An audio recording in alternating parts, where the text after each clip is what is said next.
Thanks for tuning in. You're watching Ask Demetria.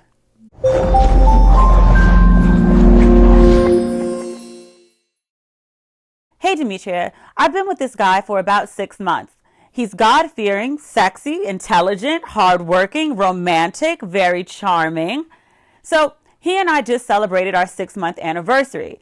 And that's when he told me that he was waiting until marriage to have sex. Am I being petty for being upset?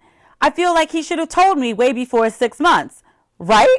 He absolutely should have told you that. And he should have told you that the first time sex came up in a conversation.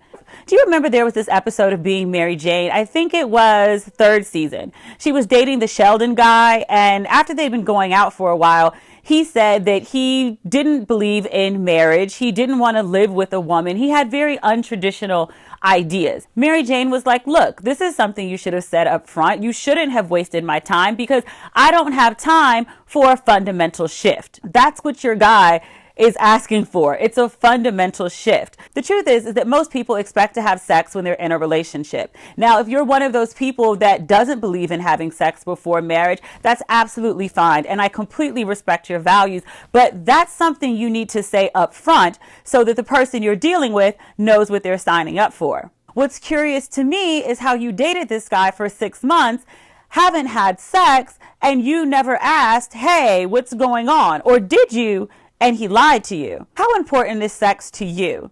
And I specifically asked you that because often with women, we're expected to go with the whims of whatever guy we're dealing with. So if he likes kinky sex, we're supposed to like kinky sex. And if he has a really strong sex drive, then we're expected to get on board with that.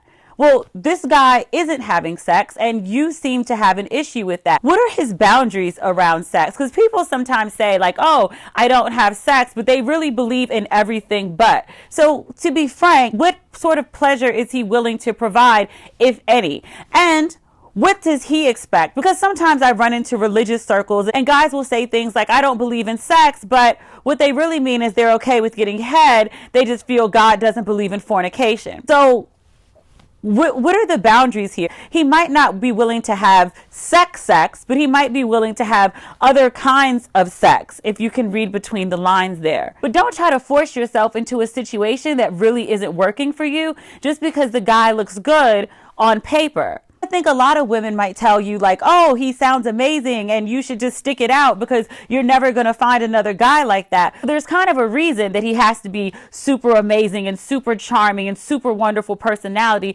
because he knows that he's not bringing something to the table that a lot of people want.